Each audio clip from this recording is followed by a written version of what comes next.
Hello, everyone. Kent. And Jason. We are here in Rosemont, Illinois for obviously G-FEST XXII, as if you probably didn't know that for like the last month or so. We've been here technically, we have been here for about a day and a half. Yeah, probably like a day and a few hours. Yeah, I technically have been here a day and a half.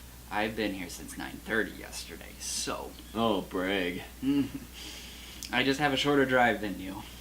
Yeah, who cares? So. But as you can see, we got our DKN stuff, the polo, the cap, and then we got bag here. Well, I kind of pretty much showed those things on our Facebook page. Right, but my purpose for that is let everyone know, for those of you that will be here at G-Fest, be on the lookout for two people, either wearing the polo or the cap or wearing this or all of it. Yeah.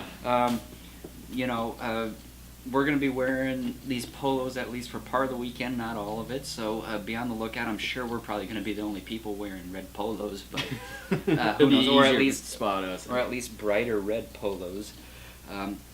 Like I said, for the most part, we're going to be wearing at least one of these things. So if you happen to see us, stop us, introduce yourself, and say hi. We'd love to meet you in person and chat it up with you. Don't be afraid to do that. So just want to get that known to everyone as far as, hey, we're here, and this is what we are going to look like for the most part. Yeah, it'd be pretty much easy to spot us, with red or white, either way. So. Yeah. But we're not going to really talk much detail of G-Fest right now since registration is not even open yet, so we can't really get our hands on the finalized G-Fest schedule. Like, I know we talked about it on the season finale episode of DKM podcast, just kind of going through the schedule and everything, but I know they pretty much finalized everything in the convention booklet and everything for it. So. Well, and then tonight is the night where we have to definitely, if we want to make good use of our time, we're going to have to go through the schedule and start to plan out what we're going to do for panels tomorrow. Definitely, I think we know for the most part we're going to start the day off at 9 o'clock with a Gamma the Brave showing down at Midway. Just excited. It's hard for me to believe that not only are we here, but we've already been here for a little more than a day. Yeah. So time flies, and we haven't, we've done some things since we've been here, but we, for about the last 4 or 5 hours, we haven't done a lot, and then all of a sudden here it is. Yeah, it's been late afternoon here. It's been kind of somewhat a little bit slow and not a whole lot of stuff to do. Well, and the G-Fest channel finally came on. Yeah, besides just kind of walking around, just kind of pretty much seeing almost the same thing, with the exception of today, just they're kind of starting to set up everything. What was it here? It was 5 or so hours ago, dealers were let into the dealer's room to start unpacking and setting up their stuff, and that opens up at 1 o'clock tomorrow afternoon. So basically you're going to start seeing people between 7 and 8, maybe even sooner, lining up for that. There are several things I want to really grab. There have been a few things by a couple of the dealers that have popped up within the last 72 hours that I found. I'm not going to mention them because if some of you are here at G-Fest, I don't want you grabbing what I want to grab. So I'm keeping that a secret. But I'm wanting to get in there and grab a few things. The problem is that I know there were 2 or 3 panels that start at about that time tomorrow, and I'm just like, oh crap, I don't know how I'm going to do this, because unlike last year, this is a G-Fest where I really see us going one panel to the next. A lot of good panels lined up this year. There aren't going to be many instances in which we're going to have gaps in the schedule. We're basically almost going to be going non-stop most of the time. Mm-hmm. So that's very exciting, but at the same time it's a little frustrating because it's we want to get to the dealer's room, we need to eat, we need to go to bed. So Yeah, it's gonna be good, but at the same time, it's gonna be difficult because you're trying to figure out how to get to do other things at the same time, and it's probably going to come down to sacrificing part of a panel, if not an entire panel, just to do something like the dealer's room. And as anyone who has been here in the past knows, that the dealer's room is like really like one of the top one or two highlights of this convention. You know, you get all these different dealers and you're able to see all this awesome kaiju related items that you actually get to hold and you actually get to buy and actually have to take home with you, instead of ordering it online somewhere and then having to wait X amount of days or weeks for it to arrive at your house. So it definitely is a big thing, and that's the unfortunate thing is it's going to be crowded in there for like the first couple hours, and so I'm wanting to make it a point to try to get into the dealer's room tomorrow, because like I said, there are like 3 to 4 things I really want to grab before they're gone, and I have a feeling that some of these things could go fast because there were limited editions of a couple things that I wanted. But anyways, that's enough from me. Yeah, I mean, there isn't really much to really talk about right now. I know we kind of somewhat had access into the tokusatsu room in there, just kind of seeing them, bring in some of the items. We kind of seen some of kind of kaiju heads, like from like Space They're Godzilla, models and then Godzilla as well, and then kind of saw a little bit of the dealer's room.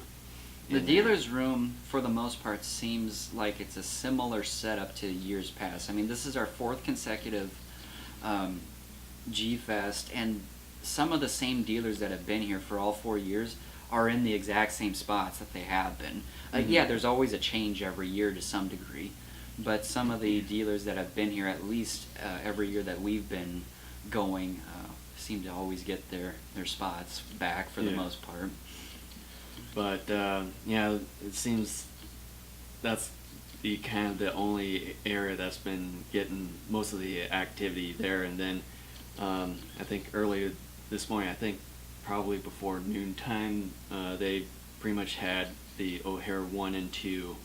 They're all set up with chairs and everything, as well as the film screen, and O'Hare 2 there. And then we were kind of downstairs for a little bit, and they were starting to set up chairs for the Kennedy room for some of the other panels, like for the Frankenstein Conquers the World 50th anniversary panel, as well as the Godzilla 1985 30th anniversary, and then some of the other panels in there, like Big in Japan with Robert Scott Field in there. And then I kind of checked out briefly on the Haneda thing, Haneda A and B, which is going to be the gamer display, like the 50th anniversary, but they still had tables and chairs in there, still nothing in there. And then there's been kind of some other meetings going on in the hotel since we've been here, like yesterday and then Corporate a little bit, meetings. Yeah, a little bit today. And the last time I checked the Midway, there were still a few people in a some kind of, was it the N2 Corporation? It doesn't meeting? matter. The thing is that there's not much set up to do with the Midway room. But yeah, that was finished. Was at 1 o'clock here, and then some of the hotel employees were starting to, gather all the like glassware and everything, and kind of get that cleaned up for G-Fest Films to Full for tomorrow, which is going to be kind of the first thing Ken and I are going to be going to.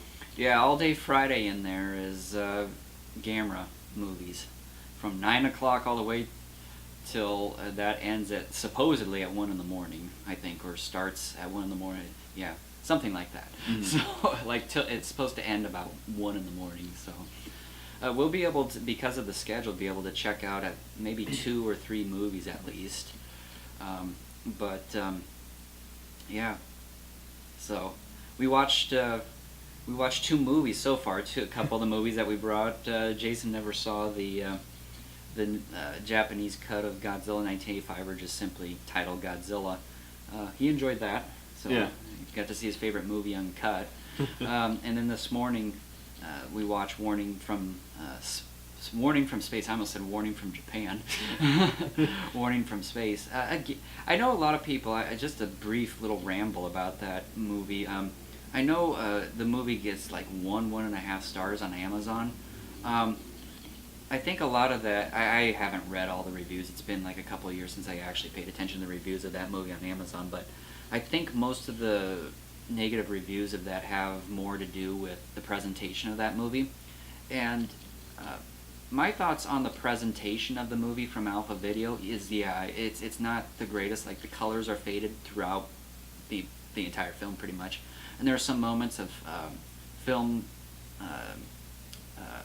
artifacts and specs and the sound as well. But the movie itself, though, it's not terrible presentation. You can still see what's going on. It's not terrible presentation. It's certainly not the best. But I would have to say, though, story-wise, it's pretty interesting. I still think there's a good story there. I would suggest you can get it for like $5 on Amazon.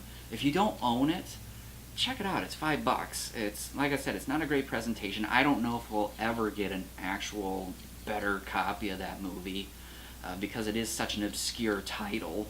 It's not like Godzilla, where even Godzilla is obscure here in the States, even though the fan base has gradually been growing to some degree. Warning from Space is so obscure that probably never going to get a better cut of it. But check it out. It's $5. If you're here at G-Fest, check out some of the dealers. I'm sure at least a couple of them might have it.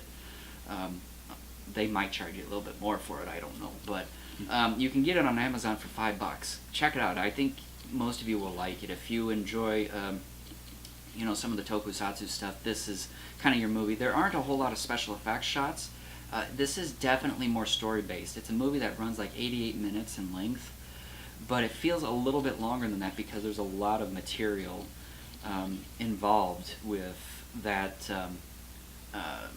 story. So it feels a little bit longer. It feels almost like a 2-hour movie. And I'm not saying that's a bad thing, but it is very story heavy, and I think there's a good story there. It's still goofy and kooky in spots, but we should probably kind of wrap up here. I haven't really checked the time because the video here runs for about 20 minutes exactly, so we should probably kind of wrap up for the time being. So until then, the next video that we'll hopefully do is going to be actually kind of go through the finalized schedule for G-FEST XXII. Yeah, just be on the lookout for any of these things.